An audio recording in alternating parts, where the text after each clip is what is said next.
Welcome to the Becoming Your Best Version podcast. I'm your host, Maria Leonard Olsen.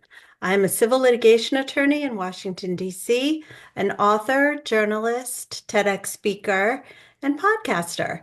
You can learn more about me at marialeonardolsen.com. There you will also find links to my social media and my TEDx talk, which I could use more likes on, and my book, 50 After 50, Reframing the Next Chapter of Your Life. And all authors can use reviews on their books to keep them in the visibility algorithm. So I started this podcast 4 years ago. I'm in my fifth season. And the reason I started it is because my work in the realm of women in midlife brought me in contact with amazing women who inspired me and I think will inspire you. Dr. Lenka Schulze is here with us today. Her lifelong experience, ongoing research, and ample knowledge in the area of intuition and consciousness create a solid platform from which she invites others to view and to see life from the soul's point of view. As a student of life, Lenka has been given many valuable and often challenging lessons, which made her understand human nature, connection to energy, as well as the oneness to the cosmic realm of subtle energy. Lenka considers herself a student first, as she continually enjoys learning, as well as empowering others through her teachings. She is very passionate to share her unique perspective to subtle energies, vibrations, and frequencies and bring them down to earth in a palatable way for people to not only comprehend easily, but to take this information to apply easily into their daily life. Lenka has authored 3 books on healing, intuition, and spiritual health. She has age-old wisdom that can change a routine life into one that is aligned with clarity of your soul's purpose. And you can learn more about her at lenk.org and follow her on all the social media. And all of this is in the show notes. Welcome. Thank you, Mary, so much for allowing me to be on your show.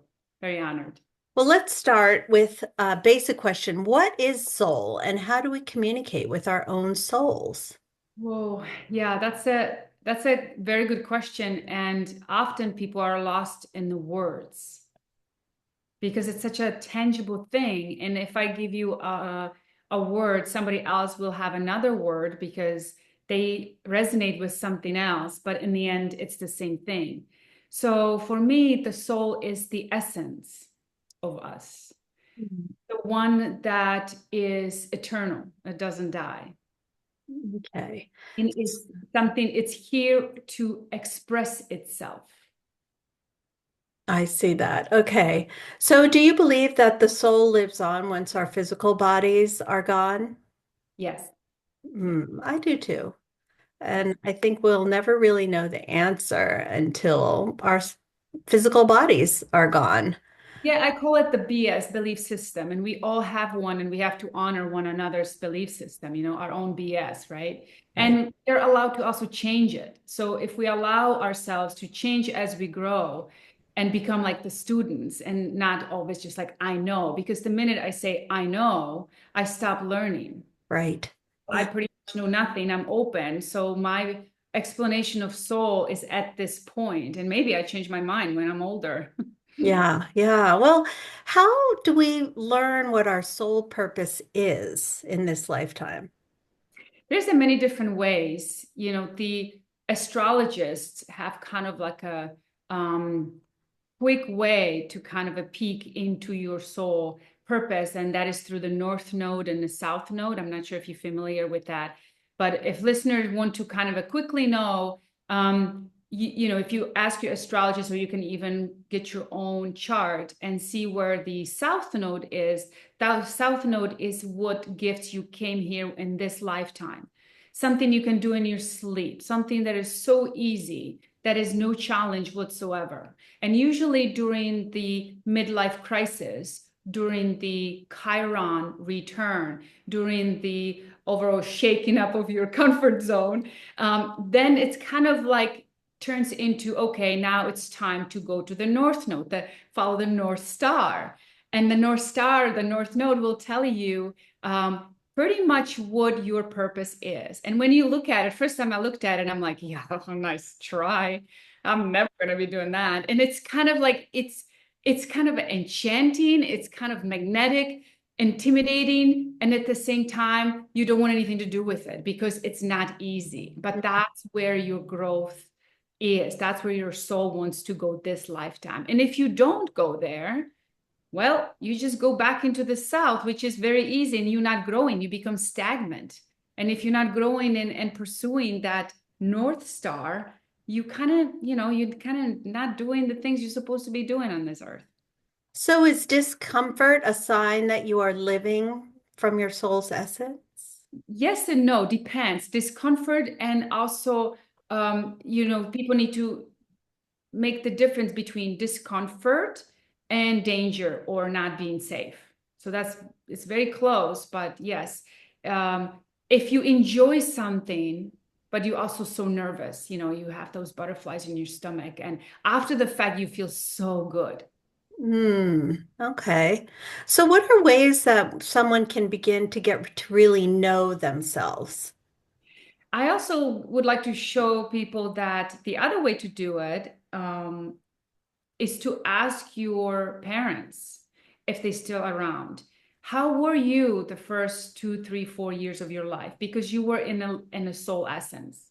Hmm, that's interesting. Yeah, so the things you were interested in, the way you were acting, because we then become molded to the what other people want us to be, and we get bombarded with other people's BS, and it becomes our own. So when we go back into the innocence of who we were, that is a lot of signs. But a lot of parents were so busy with themselves, they don't know. So Right. that's kind of hard. But maybe you remember your child, some people do, would kind of trigger them into a joy and completely like lost themselves, being like in the moment, and the moment just takes 2, 3, 4 hours and it's already gone. That is kind of where you're in the right zone. That's so interesting. It reminds me of Don Miguel Ruiz's book, The Four Agreements, and he talks about how innocent and carefree we are as children until the world's judgment kind of beats it out of us. And I know that in your writings and in your work, you talk about the difference between judgment and discernment. Can you talk a little bit about that here? Yes. To me, my BS, my belief system on judgment is something that is emotionally charged. And the discernment is more observational. So it's kind of like almost witnessing something from not being attached to it. Like it's something's happening, but it's not of your business, and you just observing. But judging is you actually are engaging in the emotional and energetic exchange. Somehow your energy is linked in it. And that's kind of almost like a karmic thing. Okay. Well, I know you also use the term lighten up, like light hyphen N up. What do you mean by that?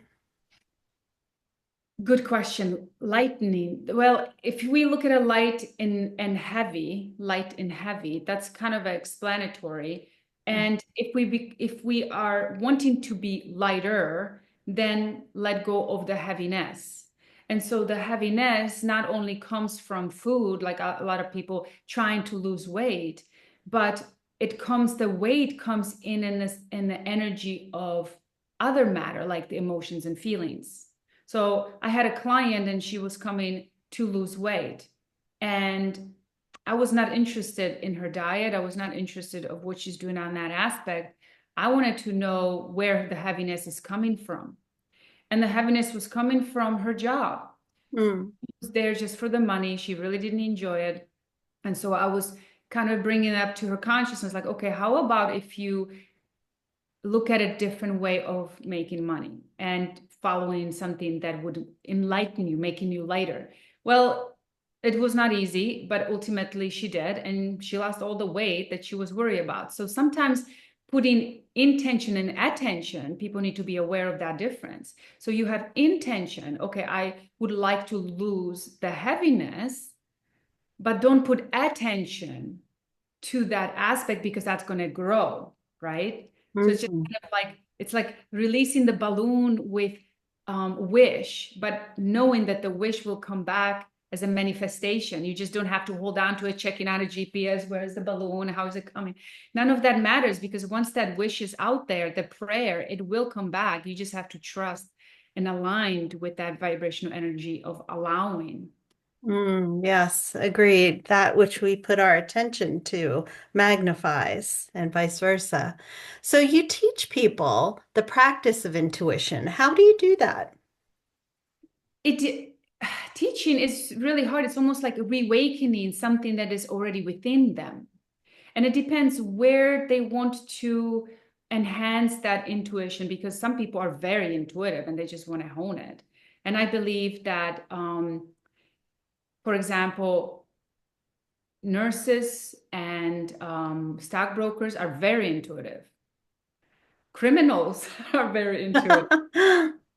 Very. And so police officers, right? And in your job as attorney, also you can read people very well. And the question, if somebody like you would come to my office, I would say, well, how do you get that information? How do you know? Because you know you get validated all the time. You're like, yep, I knew it.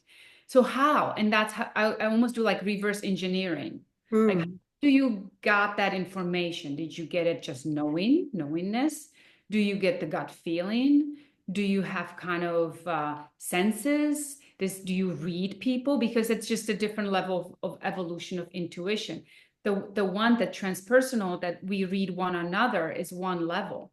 And then you have, of course, the survival. And I found also research and just from my own experience that children who are born into uh, families they surviving, they are very intuitive Mhm. because they only can trust themselves, nobody around them. So their intuition, their soul, because to me intuition is the language of the soul, so their best friend, the only thing they can trust is their intuition, is their soul. That soul will never let them down, and that intuition is so strong in those individuals that they become often very successful at what they do because they are believing themselves more than any other BS comes around later in life. That's so interesting. Yes, when you were talking, I was thinking about my own childhood, and yes, that's true for me. You also actively create retreats. So tell our listeners about your retreats. I right now taking a break, writing my Okay. third book, but Okay. I'm looking forward to already in my mind what I'm going to be teaching. And I will be teaching intuition, yes, of course, but I'm going to be more concentrating on the spiritual healing because the spiritual healing right now is, I feel, essential, or especially in this time where we are, because people are really hurting on all levels, and not everyone can find their healing. They're in the medical. So a lot of people searching for the other outlets. And I have my doctorate in spiritual healing, and I'm really passionate about that subject because it is really very much with intuition. You have to trust yourself that you can heal, or whatever is coming your way, that that energy is having the power of healing. So those two things going together, it's almost like the next level. Great. Well, you already have two successful books. One is called Intuition, Listening to Your Inner Voice, Intuitive Guide to Spirituality, Finding the Truth in Deception. And then the second one is called Journey of You, West Meets East. What are these books about and how do they differ? The first one I wrote, Journey of You. If you look at a Journey of You, have the capital letters joy. Hmm. I feel joy is one of those highest vibration frequencies, and it's really hard to hold on to. So that was kind of my um, message, that journey of you is to find the joy in life. And it is a journey pretty much of me, how I brought awareness into how the West meets East, where the Western medicine meets the East medicine, especially in our Western world. And it's not that one is better than the other, it's about bringing a bridge. And I used to work with a medical doctor, and we have been using these these protocols, if you want to call it, back and forth. And we saw a huge success where, the medical doctor comes and measures the physical body and gets all the information it needs it, and go as far as the body is allowing, if it's the vitamins or it's some kind of therapy and anything physical. But after all that, there's a lot of people who doing everything right on the physical and they still feeling off. And so that's when we have to look at into the energies of emotions, energy of the thoughts, the psychoneuroimmunology, that it's finally getting respect in the world of a medical field. And then, of course, we have that spiritual. And from my own research, and of course, again, I am a student, but I believe that all the diseases in our life starts in the spiritual. Mhm. So we are overfed, but we are undernourishing our souls. Mm. Soul is speaking up very loudly, and everyone out there is searching for purpose. And that's the soul crying, saying, hey, how about me? We have so much on the physical world, but how about me? You're forgetting about me. I don't need any of that.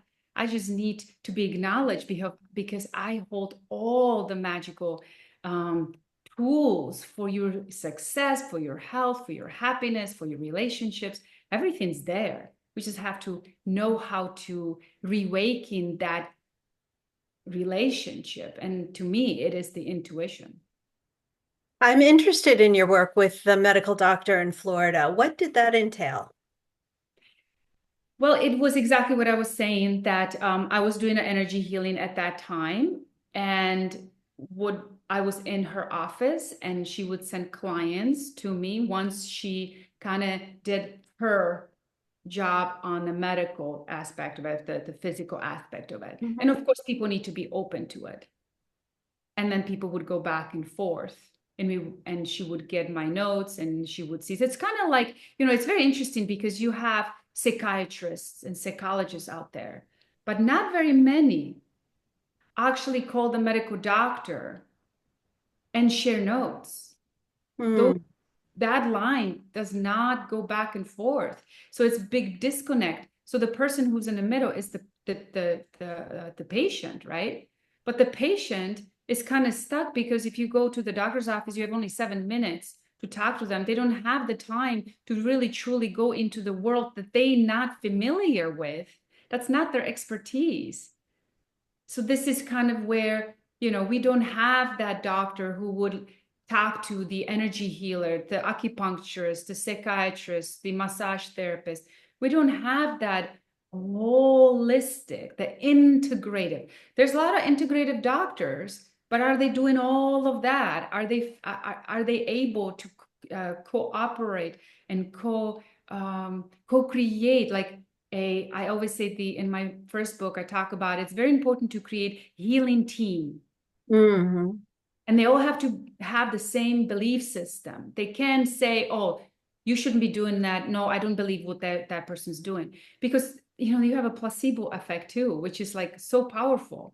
And if you have one person saying something else and all the others are not, it just skews that energy. So everybody has to be on the same intention and attention, and that power of that becomes more powerful for the patient. So we are really missing. So that this is a long answer, but that's one of the part of my first book. And of course, I talked about how I got into that into my position in the first place, through my own healing journey that got me physically knowing how things feel when it's wrong, and my own struggles. And yeah, and I kind of left it at the next thing is spiritual. And so here I am, wrote the other book, and then I'm writing the spiritual healing. Wonderful, wonderful. So, how do you help people develop their own intuition? What are a couple of tips you could share with the listeners? First important thing is to have the self-esteem, the esteem behind yourself. And that comes with the trust. But a lot of people lacking that. Before they make a decision, they call 5 girlfriends, check on Google, everything else before they make that decision if it's right. And that is not the self-esteem. That is not the trust. But I heard one of your podcasts, one of the lady was saying that that is one of those things that women lost, which is in your third chakra, the power center, just because we had to listen to someone else, what we need to do, what we need to look like, how we need to act. And this is going on for what, 2000 years? I mean, this is not just me and you and our parents. So that is not going to be easy for many women to kind of go into trust. And also not be caring about it either. You don't have to fight for what you believe. You just have to stand strongly into that belief system, into that soul. Because when your soul speaks, it needs to speak sometimes silently, because it will be very present when you enter with your self-esteem, the steam behind yourself. And that builds the trust, because once you trust yourself, you go like, yes, I did it. And every single time you acknowledge that, it's like going to the gym and you did, whatever, 20 reps, and you're like, yes, that was hard, but I did it. With the intuition, it's the same thing. Once you recognize it, it will become stronger and stronger. And to me, it would help me is to start a journal, because you'll go look back, because you're never going to be happy with where you are. You always want to go to the next step. And then you lose that gratitude, which is very important in growth. If you don't have a gratitude where you are, most likely you're not going to get to the next step easily, because you don't know how far you came. And then awareness, being aware, very aware about, of course, again, depends what kind of a intuition you want to develop. If you are in a very survival position, then be aware of your feelings, your thoughts. But what's very interesting is sometimes it's very simple as paying attention when you wake up in the morning. How do you feel? And you kind of make a note like, okay, I'm a little tired, but I'm pretty good. I have I have a smile on my face. Yep, the coffee tastes good. And then you kind of go to work, and the traffic are going easy, and then you go to work, and then your boss starts yelling at you or have some crisis or something. And all of a sudden you are reaching for the candy bar in your desk, and you are just unaware that you did that. You don't know why you did that. And you already are calling your girlfriend if you can meet for drinks later. So it's kind of like very subtle. You spiral down and you're not recognizing that energy of that person is none of your business. You tapped into it.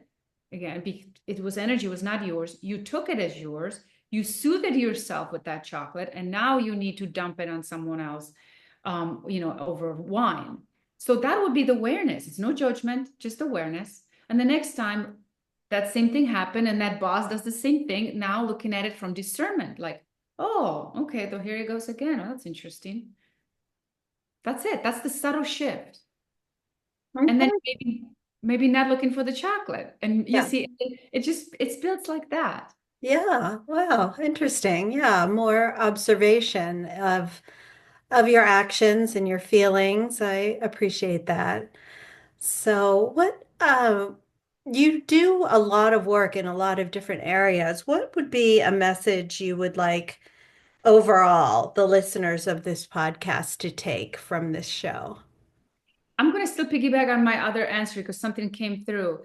Uh, People don't realize we have over 60,000 thoughts a day, Yeah. and only 5% of them are conscious. Hmm. So what does that mean? That majority of the day you literally are unconscious. And how I would explain it, a lot of people probably explain it the same way. It's like when you were 15 years old and you were driving a car, right? You first time you sit in the car and you are behind the wheel and you are so nervous, right? You have the steering wheel, and then you have the mirror. You have to watch the cars behind you, and then the side mirrors, and then you have the stick shift, which it doesn't exist. It's out of whatever, and then you have to pay attention to the signs and traffic and brakes and gas. And so what happens is you are now very conscious because you're programming yourself. Hmm. Okay. And so you are now in that brain wave of, okay, I'm being aware. But now you're driving, you're talking to your girlfriend, you're drinking your chai tea, you don't even know what passed you, who passed you. That is unconscious. That's how quickly we become so dry. It's like almost like it's the dog walking you or you walking the dog, like kind of like that. So when you take the awareness of it and stop in every intersection and look around, looking in the cars, looking at the trees, and kind of ground yourself, kind of anchor yourself in the present moment, you become more aware. You become like you almost like you took the soul with you and say, hey, here we are. Look around. Isn't that cool? So you actually now align together the personality with the soul together because you're completely aware where you are, what's going on, and you almost programming yourself. And it's like stamping in time. It's like a stamp in time. I don't know if that makes sense. Yeah, definitely. I like that. And I like that analogy of driving and how it becomes automatic and many of us move through our lives like robots if we're not paying attention. Yeah. So I would encourage people to look at your website, lenka.org, because you offer an essential pocket guide to spiritual health, which is such a wonderful gift. Thank Yes. you for offering that. And you keep active on social media and do a lot of things that really bring positivity to the world so that we're not all walking around like robots and we're really enjoying this life and drinking fully from the cup of life. I appreciate the work that you do. So I also like very much to ask this question of all of my listeners, or rather guests, which is, what do you do, Lenka, to become your best version? I love that question. And I would say my goal is to embody more of my soul essence in everything I do. Explain. Exactly what I was saying on that intersection. I want to be more present. I want to bring my soul essence in everything I do because my soul has so much more to share than my Lenka personality. My Lenka personality is so limited and so, like you said, so robotic. I only on a personality level know so little. But on the soul level, it is not just doing, it's just being. There's something so beautiful in every single one of us.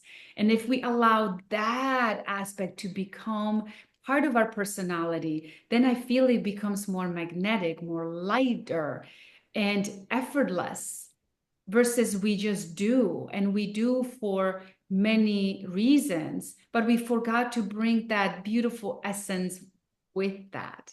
Which I assume makes for deeper relationships also with other people. And you can learn more of these techniques by signing up for her online classes and workshops, reading her books, and going to her appearances. And all of this is on her website, lenka.org. Do you mind my asking, where did you grow up? I grew up in, at that time, Czechoslovakia. Czechoslovakia. Ah, yeah, I've been there. Beautiful, beautiful. And What year did you go? I went 2 years ago, and it was very beautiful. Do you get to go home very much or back Yes, there? I was just there a month ago for my dad's 80th birthday. So Oh, beautiful. And I really have a lot of respect for people who can operate in multi languages. My gosh, you're amazing, amazing, and I appreciate you. thank you. Sort of you, sort of me and you, because you speak other languages as well. I heard you talking on a podcast, traveling the world.